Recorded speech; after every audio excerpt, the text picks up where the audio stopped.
y él nos va a acompañar el día de hoy con una conferencia que además tiene un título muy interesante que es Los sesgos implícitos y la Edad Media.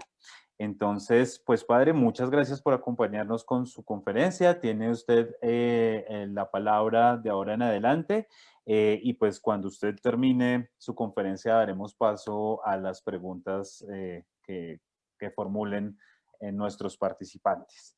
Muchas Bueno, gracias, padre, y buenas tardes para todos. listo pues. Bueno, muy buenas tardes para todas y para todos. Qué alegría poder esta tarde compartir con ustedes en este espacio, ¿no? En este coloquio de docente y egresado. Pues yo aplico en las dos categorías. Gracias a Dios, pues he tenido la oportunidad de terminar mis estudios de filosofía y teología en esta universidad y también en la actualidad, pues prestar mis servicios ahí en el programa de filosofía. Entonces, pues agradezco mucho este espacio, la oportunidad y bueno, que por ser el último del coloquio, pues ojalá pues no vaya a causar de pronto decepción o vaya de pronto a derrumbar la buena imagen que hayan dejado los demás docentes y egresados anteriores a mí.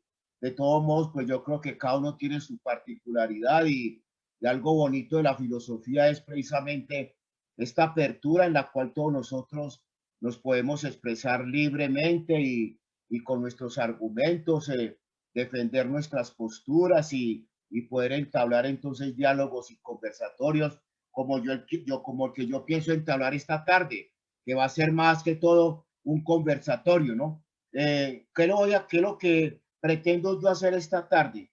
Mire, yo no vengo aquí como conferencista, no esperen de mí una conferencia esta tarde cargada de citas de pie de página o de aparatos críticos, pues con análisis exegéticos y lingüísticos de términos medievales en griego, en latín, no.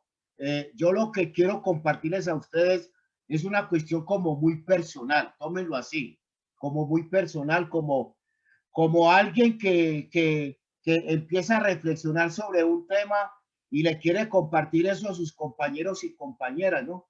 Entonces, yo lo que quiero es precisamente aprovechar el término sesgo que se ha venido desarrollando a lo largo de este año, particularmente en la cátedra interuniversitaria, donde hemos tenido varios ponentes donde han trabajado sus temáticas desde el término sesgo. Yo quiero coger ese término sesgo y hacer una iluminación de la medievalidad. Y aquí yo quiero hacer un acento sobre este término. Ya me enredé yo aquí. Con medievalidad quiero expresar todo: pensamiento, cultura, filosofía, teología. Entonces, cuando escuchen el término medievalidad, estoy incluyendo todo eso, ¿no? Una época histórica del siglo V al siglo XV, unas capas, las capas latinas, ya les explicaré en el transcurso de la reflexión en que pretendo decir con capas latinas, capa árabe, capa hebrea, capa india, capa china, es decir, comprender la medievalidad a partir de todas estas realidades. Entonces, desde ese punto de vista, yo lo que quiero compartirles a ustedes son unas reflexiones y las reflexiones son más que todo incluso preguntas. Por eso me gustaría que en realidad fuera un conversatorio y que ustedes me ayudaran como a seguir ahondando, profundizando este tema, porque pues en realidad es algo que yo he venido como reflexionando a partir de mi experiencia en el área, sobre todo del pensamiento y de la cultura medieval, de los autores franciscanos también, que en su gran mayoría se ubican allí en los siglos XIII y XIV. Entonces, desde ese punto de vista, pues ha habido una serie de reflexiones que yo me he hecho y claro, el término sesgo me da a mí la oportunidad o me da la llave para que yo pueda incursionar en este tipo de reflexión y lo quiero compartir con ustedes. De pronto yo hubiera podido dejar estos apuntes en el cuaderno donde iba tomando esas ideas, porque esto es algo que yo he venido recopilando y entonces podría haber dejado eso en el cuaderno ahí, pero cuando Ángel me dio la oportunidad y yo veía que estaban desarrollando el tema del sesgo, entonces yo dije, bueno, esta es la oportunidad de sacar estos apuntes que tengo acá en este cuaderno y de socializarlos y de conversarlos con mis compañeros y compañeras del programa de filosofía. Entonces, por eso lo que pretendo en esta tarde es entonces, desde ese punto de vista, compartirles unas reflexiones más que de pronto una cosa magistral o cargada de citas o de análisis o de exégesis medievales, no. Quiero simplemente aprovechar el espacio para compartirles esto, ¿no? Entonces, voy aquí a compartir pantalla. Ustedes me dirán, por favor, cuando ya salga.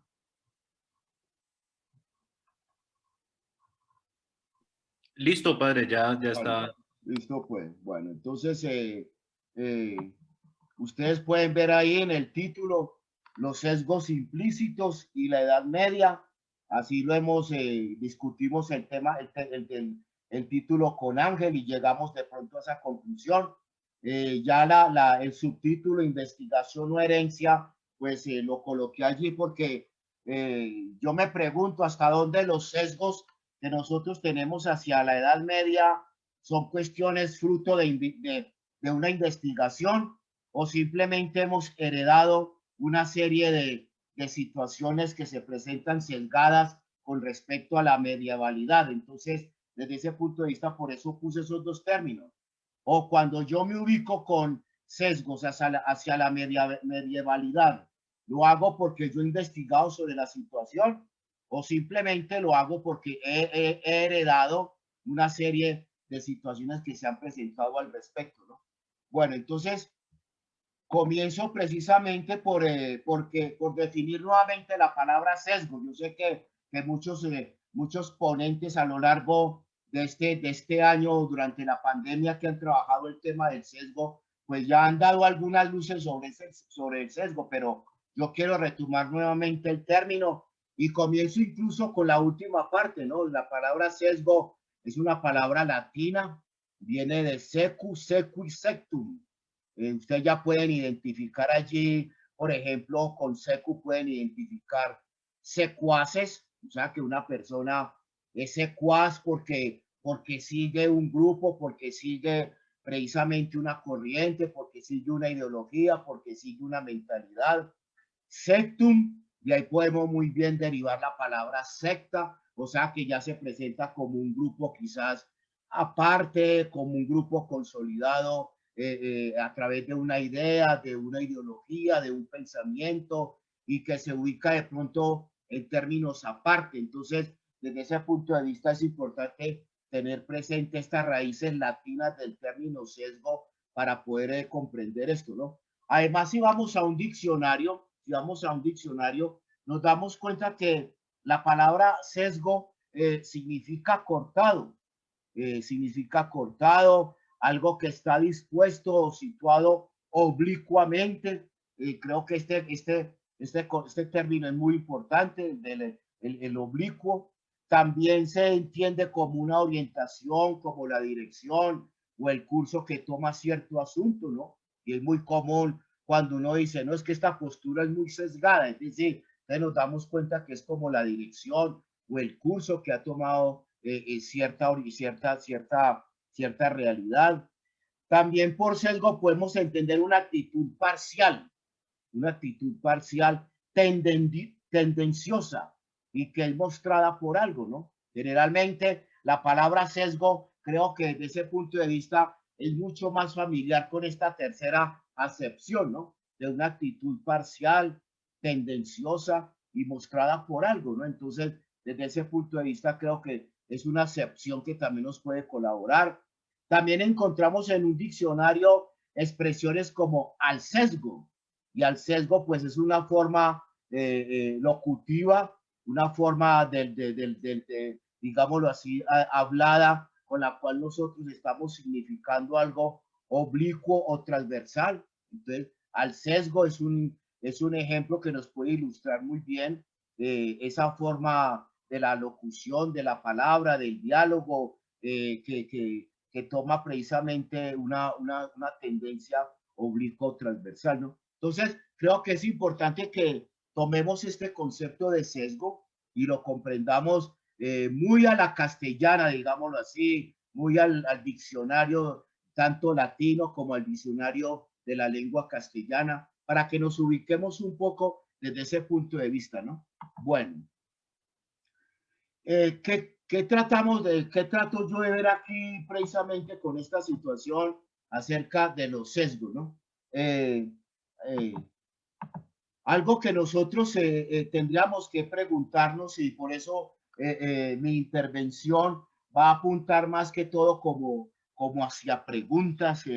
Por eso en algunos momentos, pues hasta la escritura me delata porque escribo como escribiendo para mí mismo. Entonces, desde ese punto de vista, hay preguntas que yo me podría formular, ¿no? ¿Por qué la mirada sesgada hacia la Edad Media o la medievalidad, como les dije al comienzo, ¿no? Hay que entender que la Edad Media está compuesta por diferentes capas.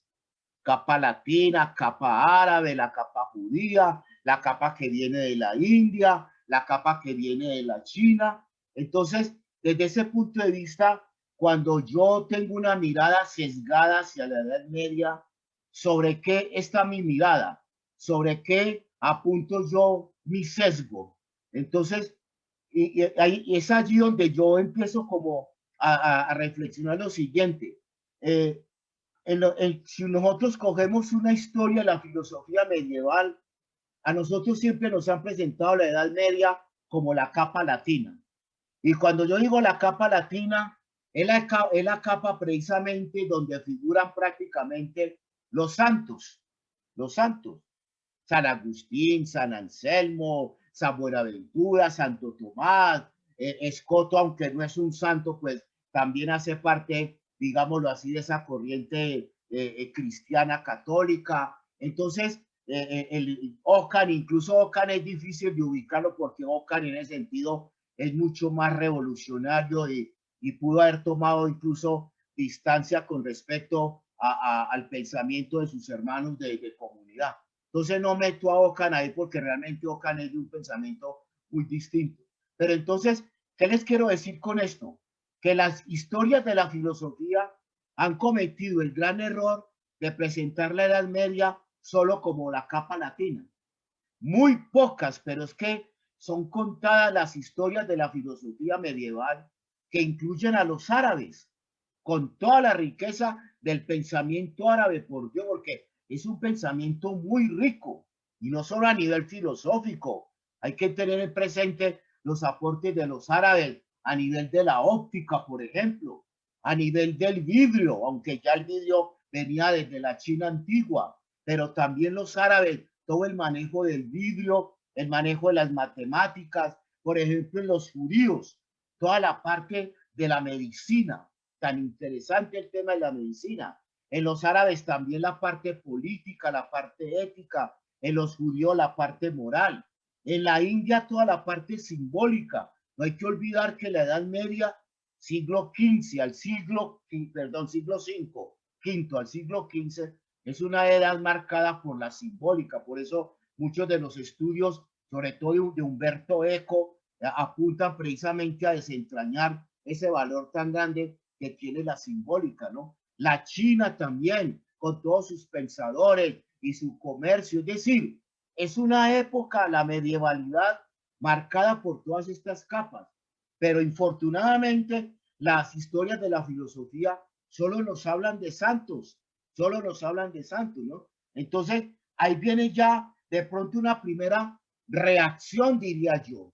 Esa mirada sesgada puede ser una reacción ante ese reduccionismo en el que la filosofía, la historia de la filosofía nos ha presentado la medievalidad únicamente como capa latina. Entonces, de pronto es una reacción, digo yo de pronto, ¿no? Me pongo en el papel del que quizás hace una mirada sesgada de la edad de la medievalidad, me pongo en ese papel y digo, puede ser una reacción ante esa institucionalidad tan grande que se manifiesta en la capa latina.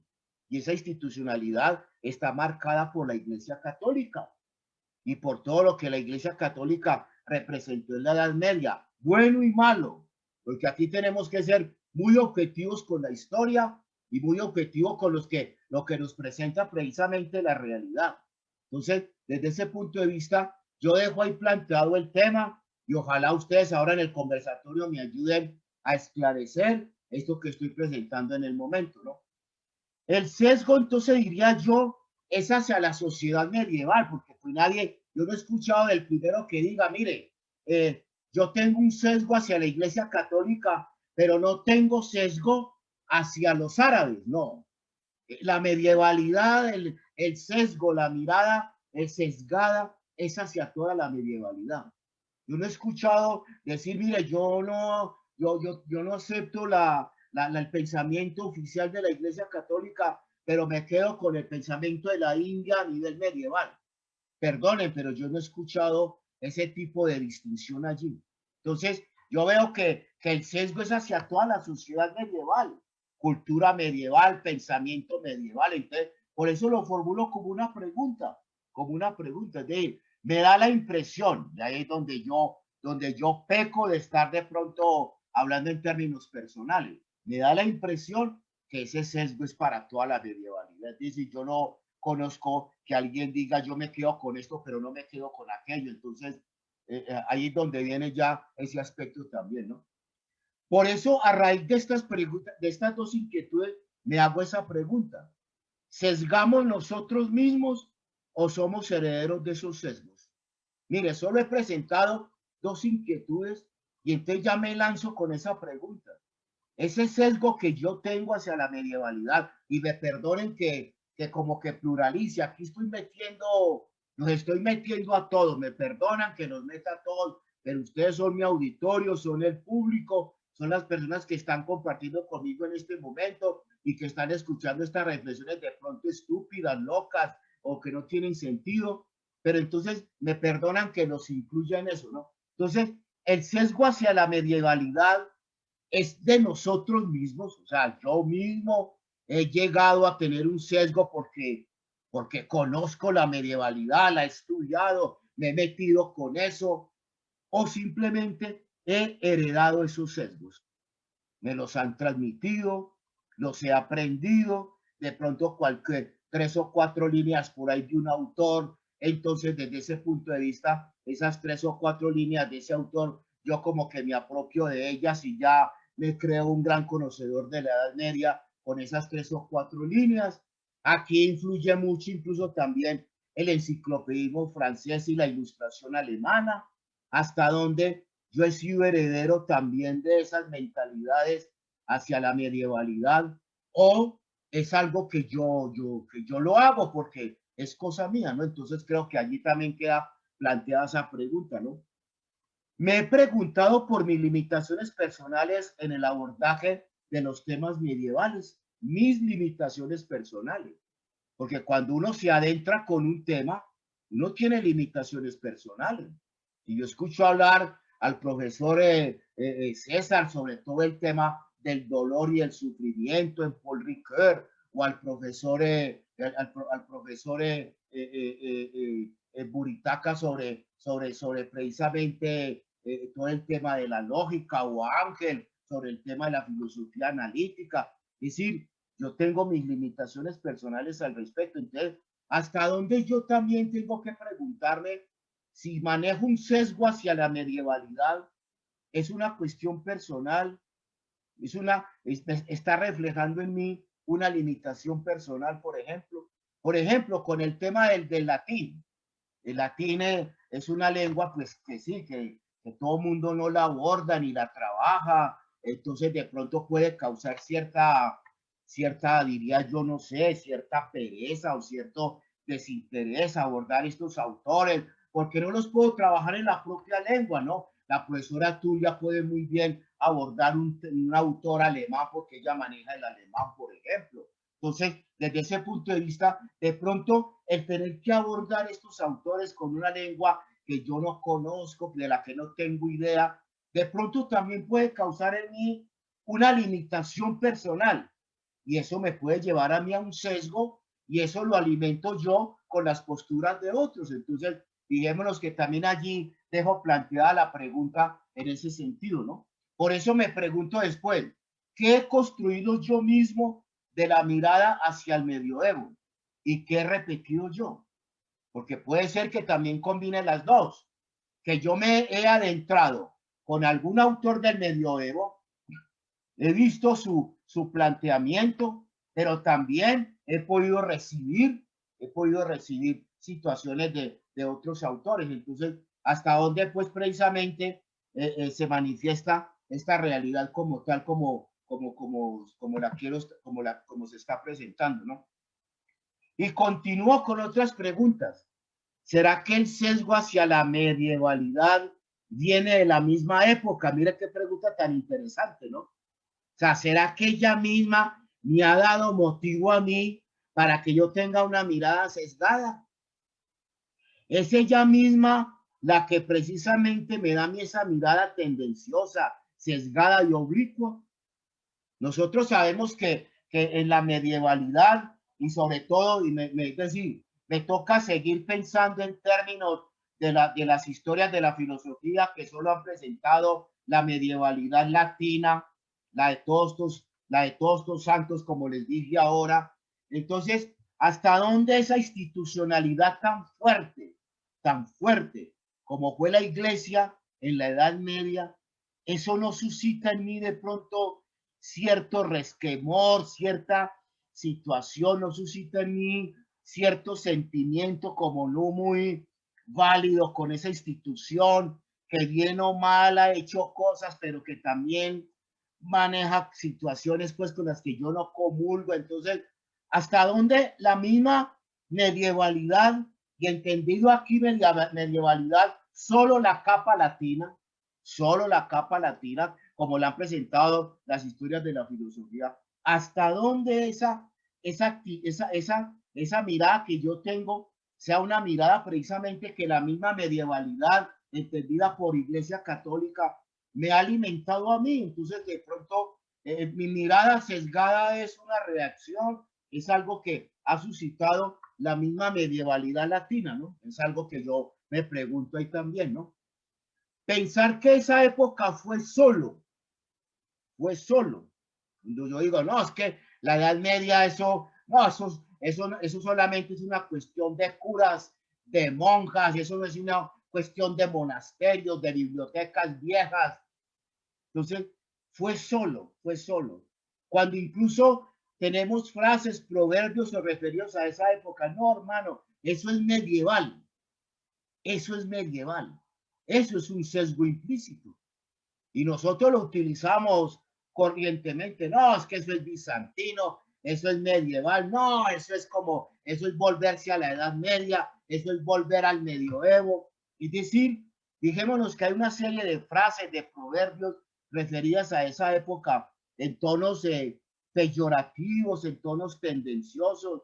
Es decir, allí hay un sesgo implícito realmente en muchas frases y proverbios, y de pronto ahora en el conversatorio ustedes pueden traer más traer más, hacer alusión más a otras frases o términos o proverbios del imaginario colectivo y que siempre pues tienen como tema el medioevo dentro de esa condición tan sesgada, ¿no?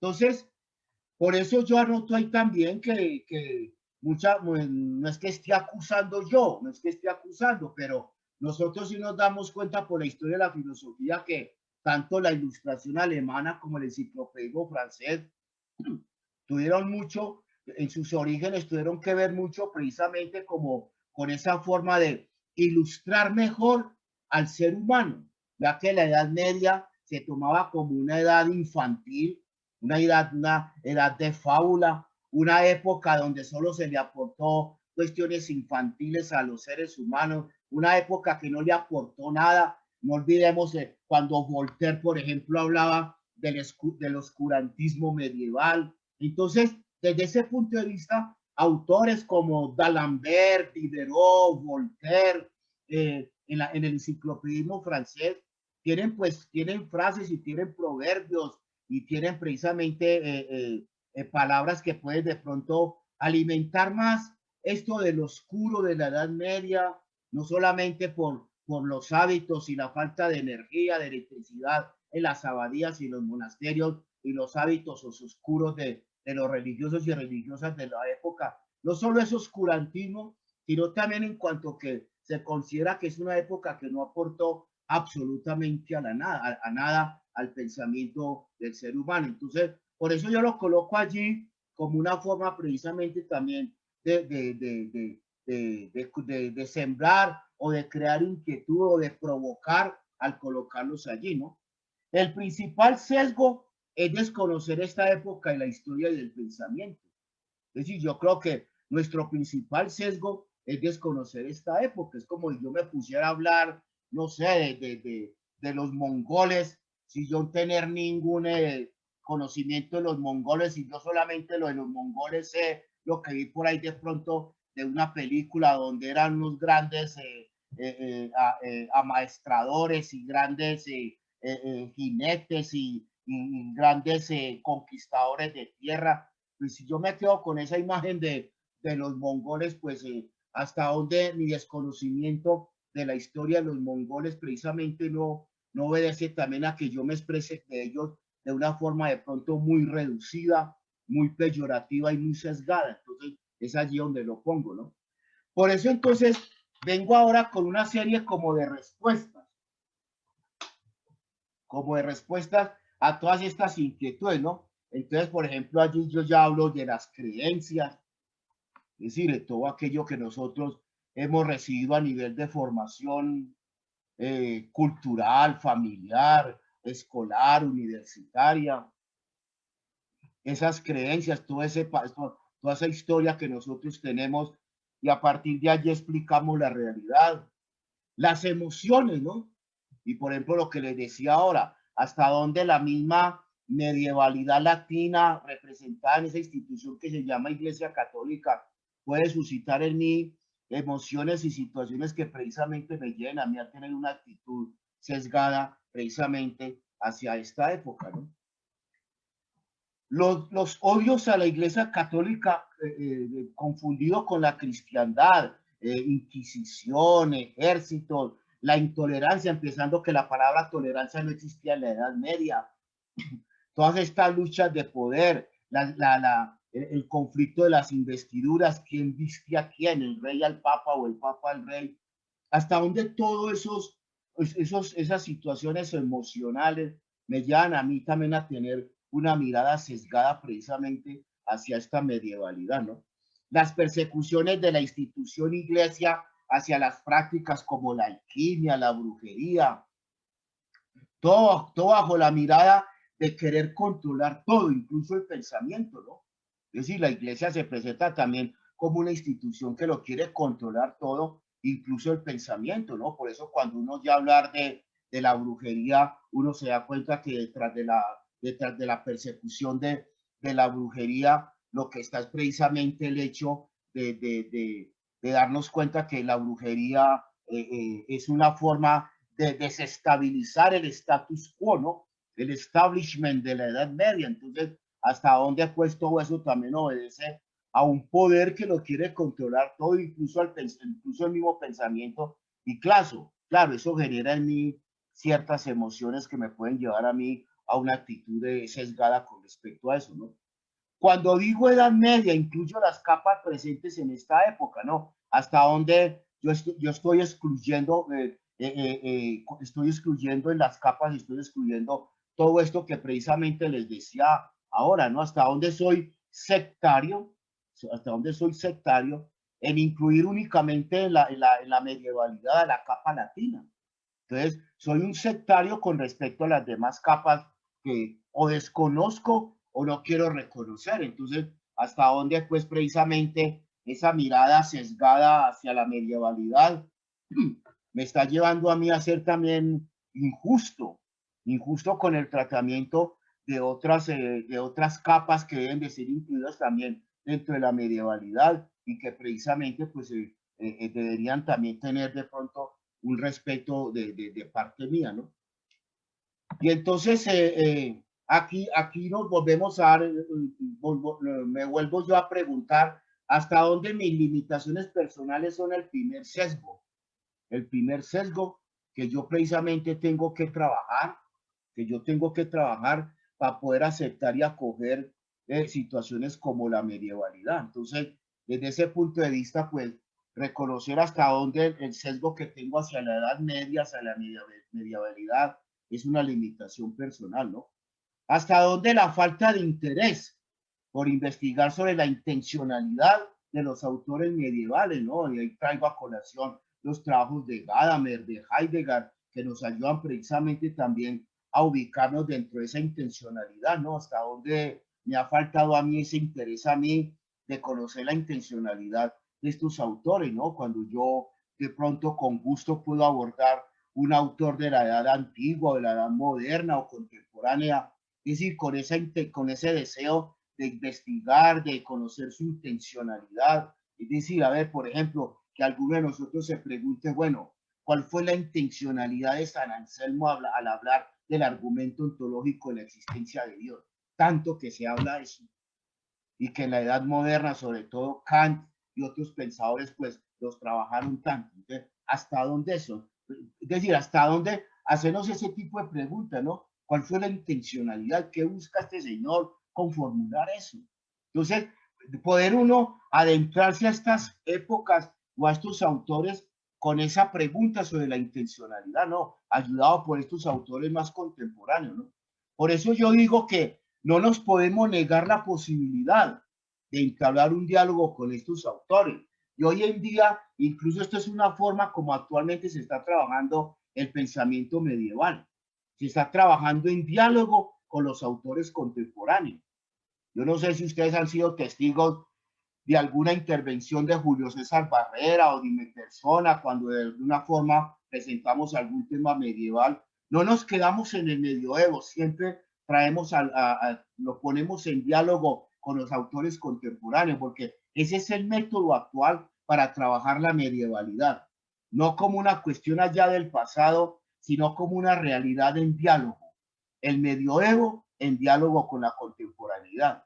Y hay muchos problemas de la contemporaneidad que uno pudiera muy bien rastrear, no solo desde la filosofía antigua, sino también desde la filosofía medieval.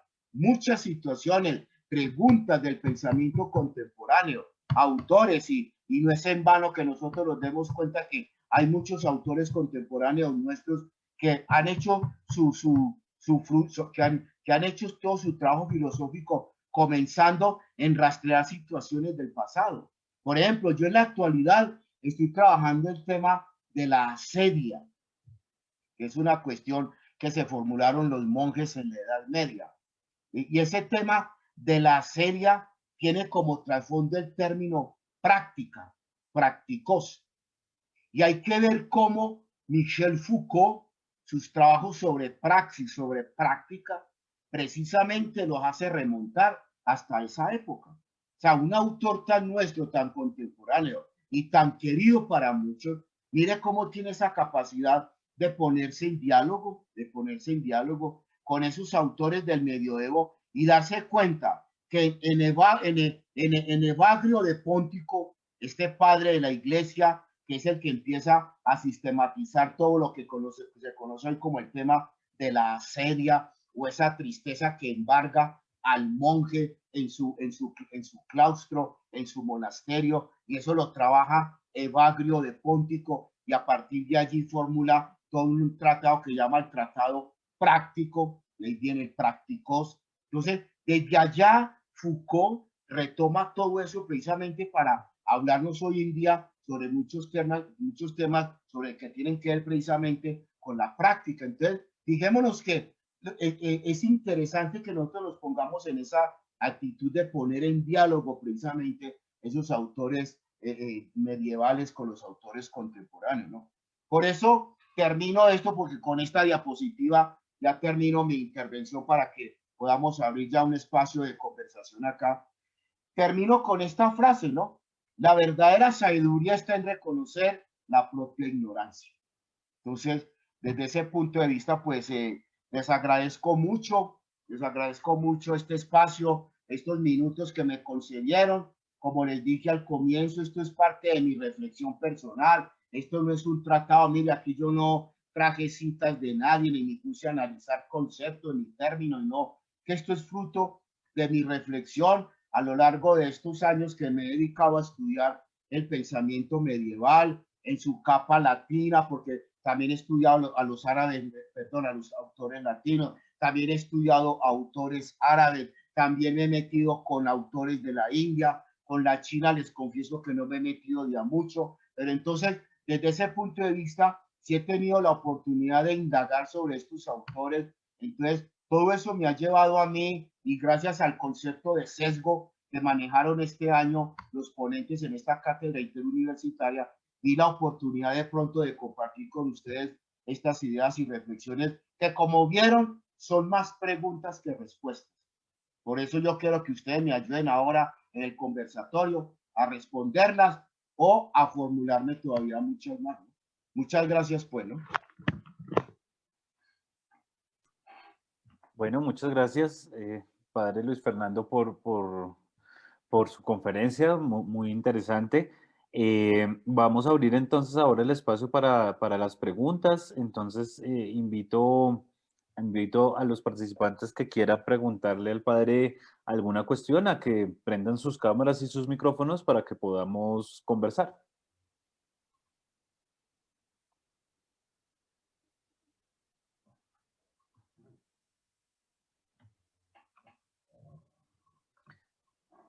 Sí, profe Tulia, adelante. Puedes prender tu cámara.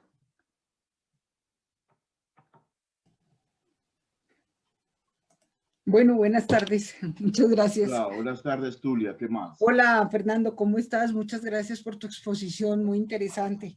Y muchas gracias al profe Ángel, pues, por continuar aquí organizándonos eventos y poniéndonos aquí a seguir pensando sobre todos estos asuntos. Fernando, yo quería, pues plantearte la pregunta y como la reflexión, ¿no? Digamos, no tanto para que ya mismo la contestes o no sé si tengas ya la respuesta, pero me parece a mí que la pregunta que tú estás haciendo y que estás reflexionando tiene que ver mucho con la idea que tenemos de historia. Es decir, tenemos una idea de historia que está inscrita, digamos, dentro del historicismo. Parece que no pudiéramos salir del historicismo, porque dentro de él el paso de una etapa a otra efectivamente tiene que darse en términos del ascenso o en el término del cumplimiento de una etapa a la otra. Y eso, claro, eso genera definitivamente unos sesgos muy fuertes y la necesidad como de diferenciarse de una etapa a otra. Es decir, no podemos entender la historia como proceso, ni podemos entender la historia como producto de múltiples otros asuntos que no sean el dejar un momento para pasar al siguiente, ¿no? Entonces la Edad Media está como constreñida en unos límites y de esos límites hay que superarlo, hay que pasarlo hacia el siguiente límite que sería la modernidad, y la modernidad y la ilustración tienen que dejar atrás la Edad Media, y por eso tenemos que generar, digamos, unos prejuicios, unos sesgos para saber con claridad qué se dejó atrás y que ahora sí estamos en épocas mejores. No sé, me parece a mí que está allí muy presente ese problema del tipo de historia que hacemos, porque tú te referiste mucho a la historia de la filosofía, y la historia de la filosofía finalmente está muy inscrita dentro de un tipo de idea muy historicista de la misma historia. No sé qué opinas al respecto. Bueno, a ver, yo opino lo siguiente, ¿no?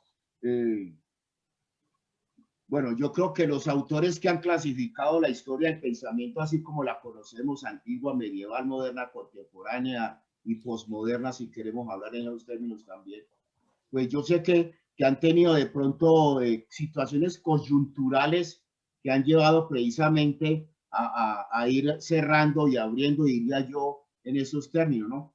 Pero entonces mi pregunta es la siguiente. ¿Será que toda la medievalidad sabía que ellos eran medievales? ¿Hasta dónde yo puedo, en ese sentido, por ejemplo, estar juzgando injustamente un colectivo, un grupo humano, pues que en ese momento no sabía que eran medievales? Entonces, hasta dónde yo de pronto estoy cayendo en un juicio también histórico y en un anacronismo de aplicarles a ellos cuestiones que actualmente nosotros estamos viviendo. Entonces, yo me pregunto hasta dónde podemos caer en ese riesgo de juzgar un colectivo humano de esa época que no tenían conciencia que se iban a llamar medieval. Sí, sí, yo creo que ellos no sabían que estaban en esa etapa designada de esa manera. Esa designación viene después, precisamente viene de una designación de los modernos. Los modernos son los que clasifican a algunos historiadores de la época renacentista y moderna, clasifican la anterior como medieval, como la etapa intermedia, precisamente la intermedia entre el clasicismo y la modernidad, ¿no? Y ellos se consideran efectivamente que superan la anterior, ¿no? O sea, yo pienso que los medievales no sabían, no se designaban a sí mismos de esa forma, ¿no? Exacto. Gracias, Fernando. Muy bien, a ti, gracias. Muchas gracias. No sé si Julio César está levantando la mano. Adelante, Julio César.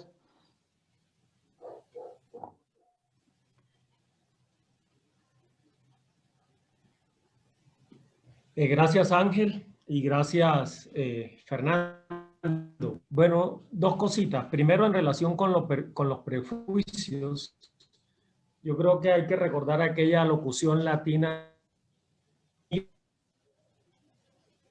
El Etienne Gilson actual, que es el que trabaja en la Escuela de Altos Estudios de París, Alain de Libera, un estudio.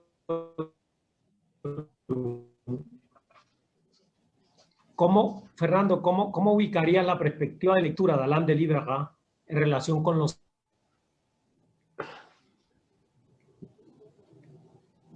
Julio César, la pregunta quedó...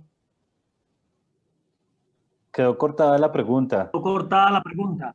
Ya, la pregunta es que la perspectiva que propone Alain de Libera de la Translatio Studiorum para releerla contemporáneamente la filosofía medieval, ¿cómo la ubicarías en relación con esta problemática en sentido lato de los sesgos?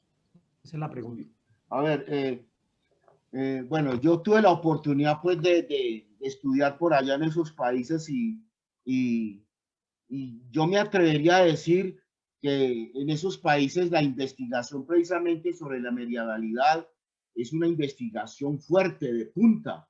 Es muy importante ver cómo incluso mucha gente joven, yo estudié con gente muy joven cuando estaba ya estudiando en París y yo que era un hombre de 34 años, estaba con muchachitos de 20, de 19 años estudiando allá en el Instituto Católico y en la Sorbona. Entonces yo veía gente muy joven trabajando los temas de la medievalidad.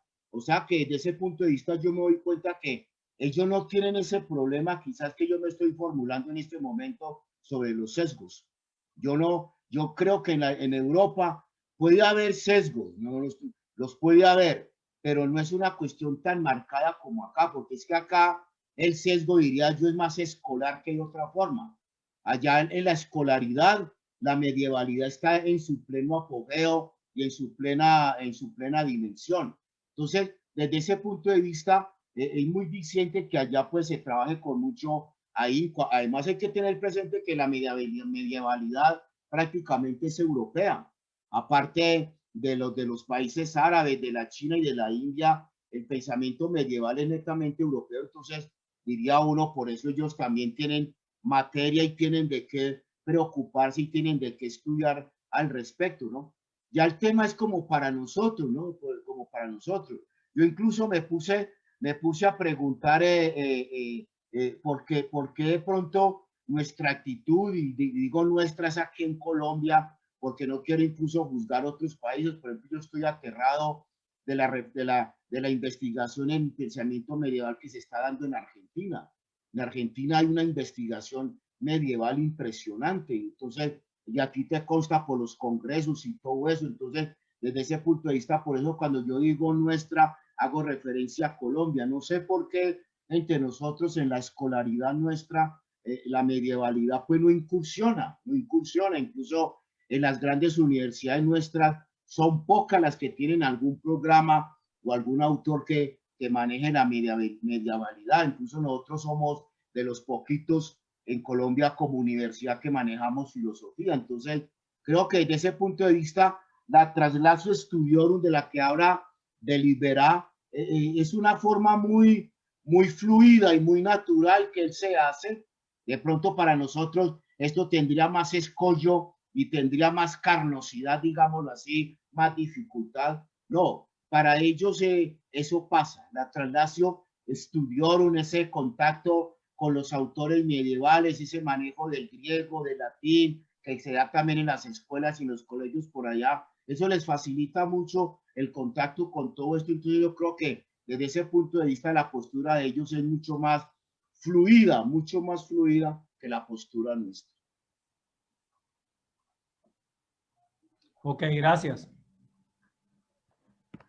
Bueno, muchas gracias. No sé si alguien más quiere intervenir.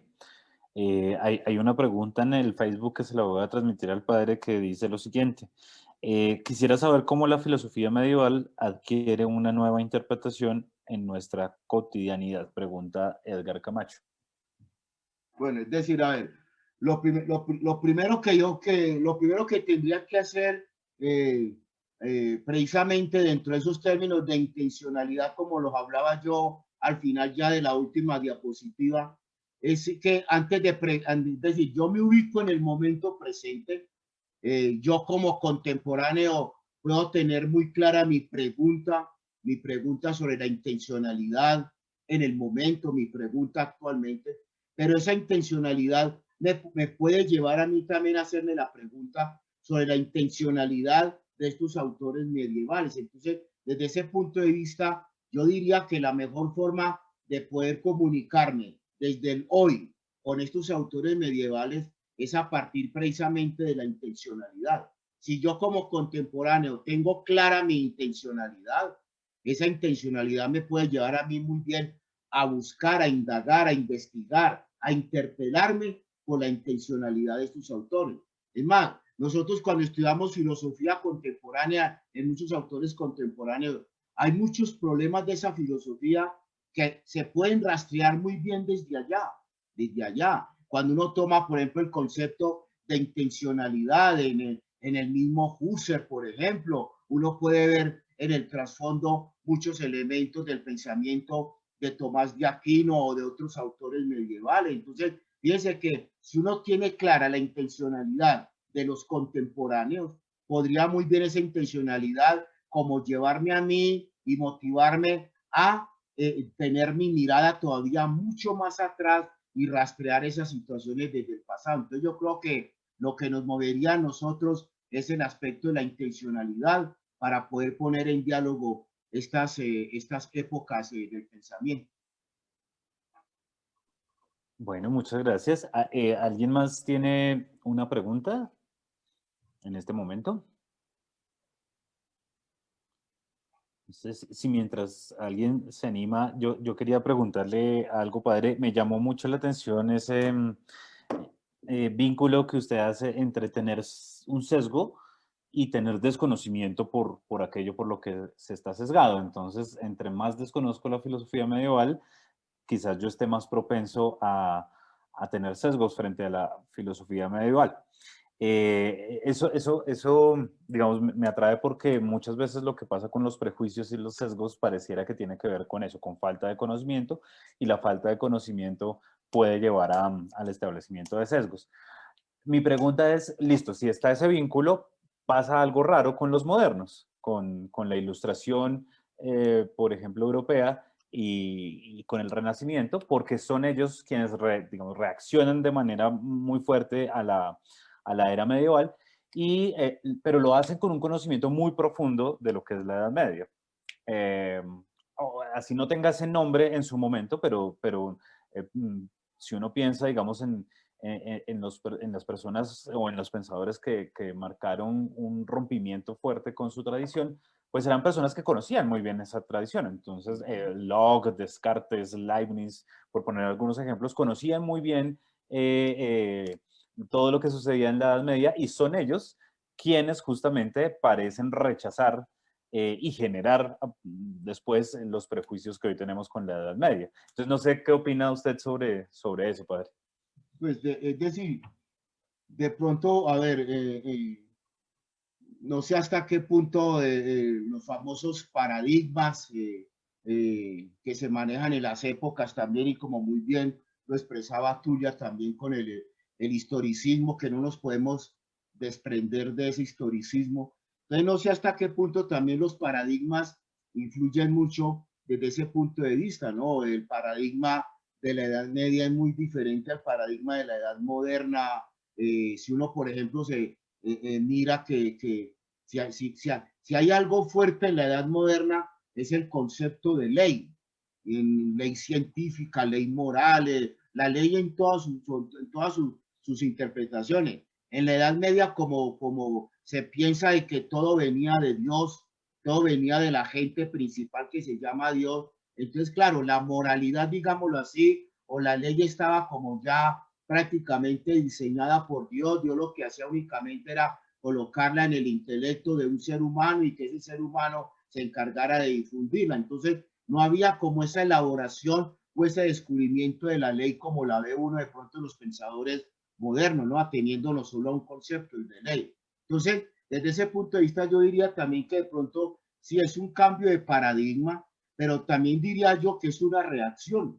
Yo me atrevo a decir que los modernos reaccionaron precisamente ante todo ese pensamiento que venía de la medievalidad, y de pronto pues fue una reacción que diría yo, ¿no? Pues una reacción que se camufló en el pensamiento, pero que en realidad era una reacción también de orden político, religioso, social, económico, pero que con el pensamiento pues de pronto tuvo allí como un escenario, un campo muy abonado para poder concentrar todas sus reacciones y proponer cosas completamente diferentes y nuevas en el campo de la filosofía, de la ciencia en general, etcétera, etcétera, ¿no? Entonces, creo que desde ese punto de vista, pues yo me iría por el lado de la parte de los paradigmas, ¿no? Y quisiera de pronto incluso ver la otra parte, ¿no? Cómo incluso hubo autores medievales que trascendieron la edad moderna y llegaron hasta bien tarde,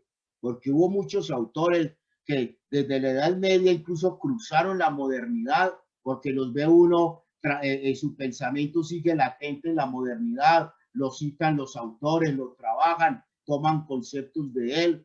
Por ejemplo, un caso muy cercano a nosotros, el de Escoto.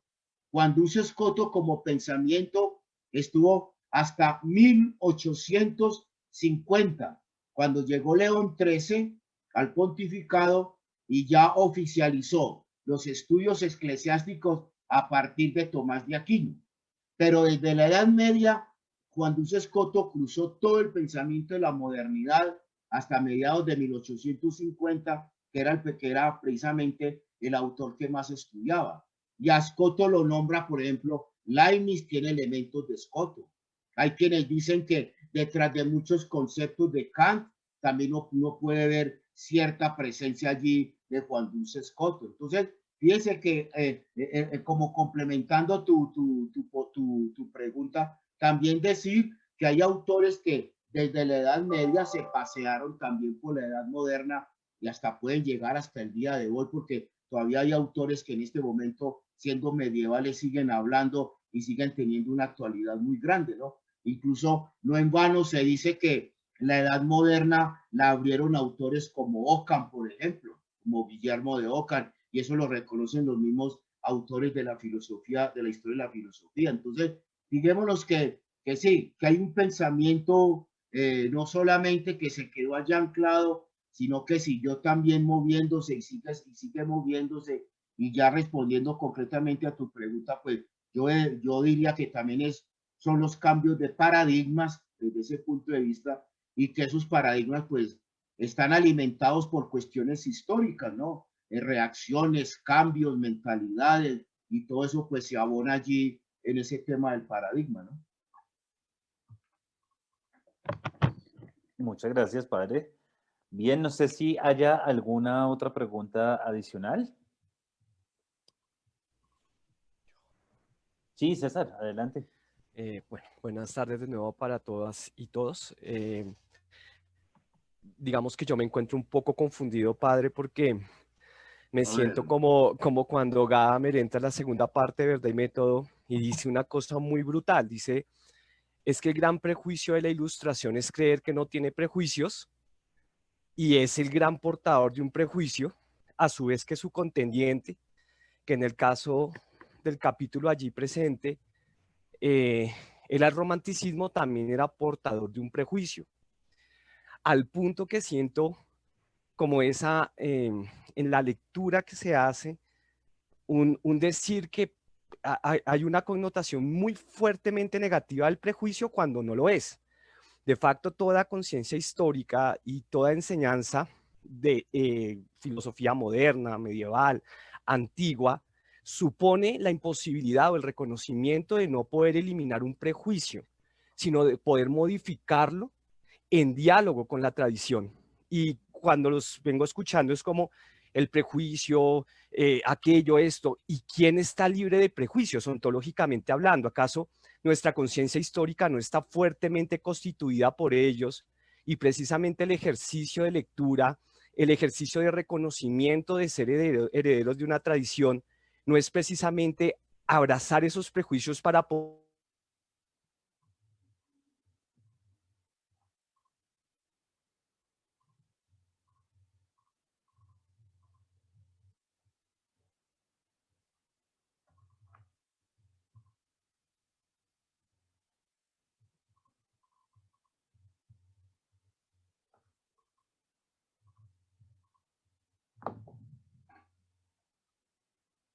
Se congeló.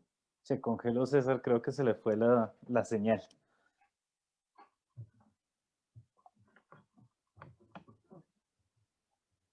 Venía hablando del lado positivo de los sesgos, Sí, sí.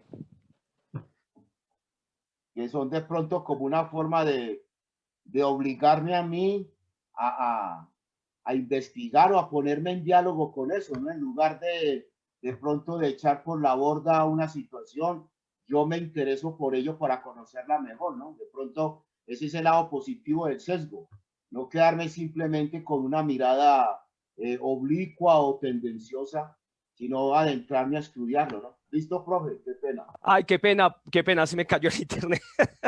Estaba hablando justo de los prejuicios y se cayó. Entonces, padre, yo quisiera saber hasta dónde, digamos, a lo largo de la presentación que su merced hace, no podría dársele una connotación de facto distinta al prejuicio, una connotación negativa, en donde efectivamente, insisto, la lectura de cualquier texto, llámese medieval, de un texto del medievalismo, o un texto griego, o incluso los textos de nuestra propia contemporaneidad, ya están pasados por prejuicios. Es que es imposible no leerlo desde una expectativa, y desde allí es que los interrogamos. Entonces, yo no sé si su merced no nota de alguna manera que podemos estar cayendo en eso que por un lado Heidegger ya criticaba en el parágrafo 31 de Ser y Tiempo, pero que posteriormente se recepciona, y es que uno hay una connotación fuertemente negativa del prejuicio cuando yo los adoro. Aquí el problema es cómo efectivamente podemos examinarlos. Creo que esa es la discusión de entrar al círculo interpretativo.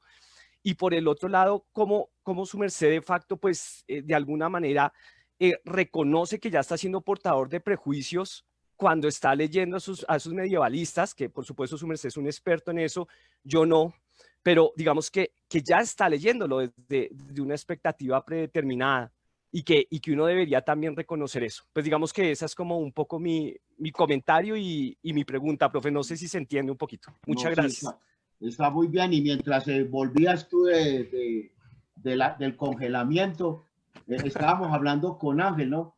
Que tu postura es muy interesante porque es prácticamente a mí obligarme a adentrarme en esa cuestión que yo tengo de prejuicio, de sesgo, y el lado positivo está precisamente no quedarme de pronto con las minucias que tenga esa situación, sino de adentrarme y conocerla mejor, y comprenderla mejor, ¿no? Entonces, creo que desde ese punto de vista, el lado positivo del sesgo es ese, es el hecho de que yo me interese por esa situación y me meta en ella y la conozca lo mejor posible y la onde y la investigue, así mi postura al final siga siendo con la cual yo entré, pero la conozco y no me quedo con una mirada reduccionista pues y casi ignorante sobre esa situación. Entonces creo que ese sí es el lado positivo como tú lo planteas. Por ahí va bien la cosa. Muchas gracias. Sí, sí. Gracias, profe César. No sé si alguien más tenga alguna pregunta para el padre.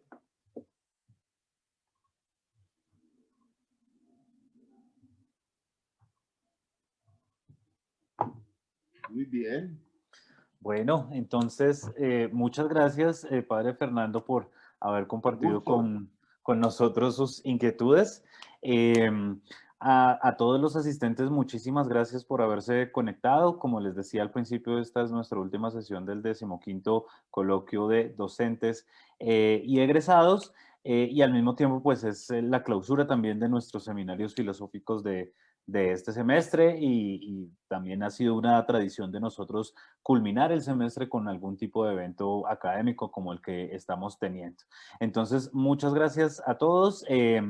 Por este semestre nos queda solo un eventico que es este viernes, que es la cátedra interuniversitaria a la cual el padre hacía referencia y que además inspiró su conferencia.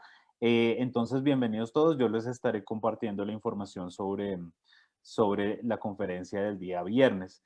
Entonces, muchas gracias. De nuevo, muchas gracias, padre, y nos vemos en una próxima oportunidad. Muchas gracias, pues. Buenas tardes. Hasta luego.